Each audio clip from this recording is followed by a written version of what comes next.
What if I told you that the life you crave is on its way, and all you have to do is to move forward boldly as if it is moving forward boldly towards you?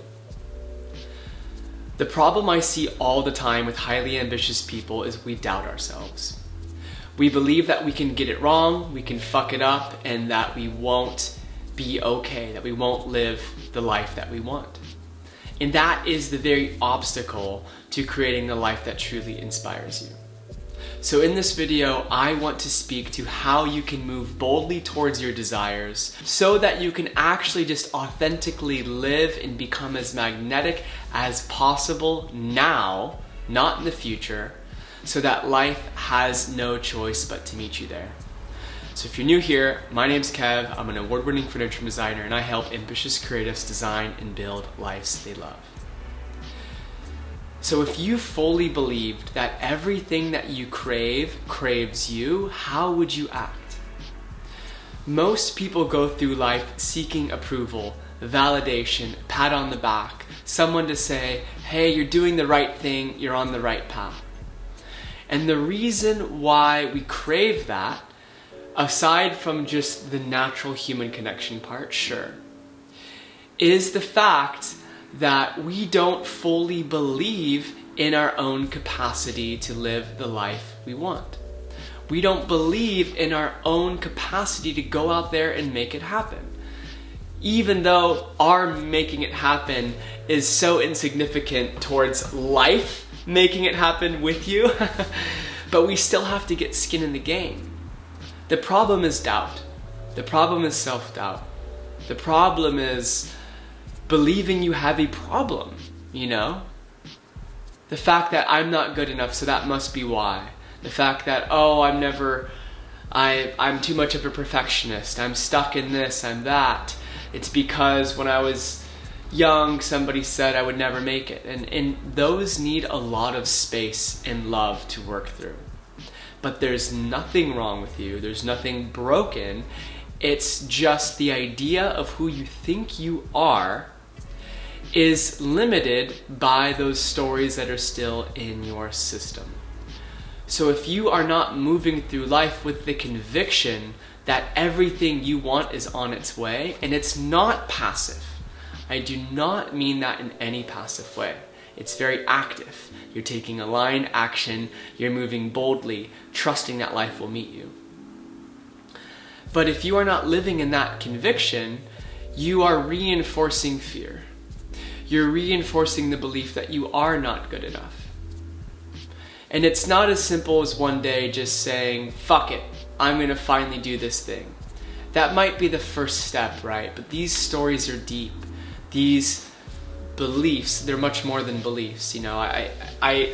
It leaves a bad flavor in my mouth when people are always talking about limiting beliefs. It's much more fundamental than that, you know. It's the idea that you've created for yourself, right? So, the more that we can move boldly from a place that realizes, hey, I have fear, and I can acknowledge it and choose to open my heart through it anyways. That's when we become much, much more authentic. Guy just went by 100 miles an hour on his motorbike. Probably pretty authentic to him. And when we become authentic, we're magnetic. The problem is when we're seeking validation, when we're seeking approval, we're not authentic. We are wanting to fit the mold of what somebody else will value of our life.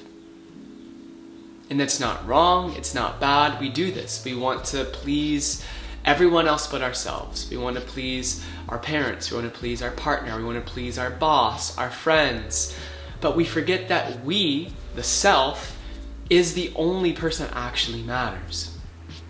So if we're abandoning our own authenticity to get that validation, you do the physics of why you might not be living the life that really inspires you and lights you up. The catch-22, the paradox is to live a life that really makes you come fully alive, to step into your magnetism and authenticity, and to believe that everything is on its way and to move forward boldly, is probably going to create some conflict and separation in your life. It's going to create conflict with people who don't have the capacity to support you in that kind of radical version.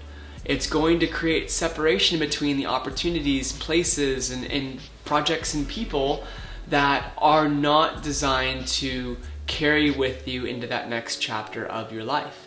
And that's painful, man. That sucks.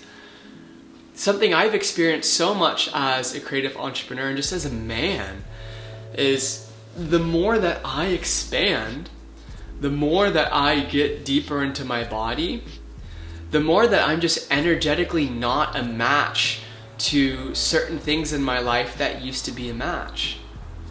And that's hard because history, right? We're connected to things through history, people, places, ideas. But when all of a sudden it no longer feels aligned, like that's a heavy feeling. And it makes us want to stay small.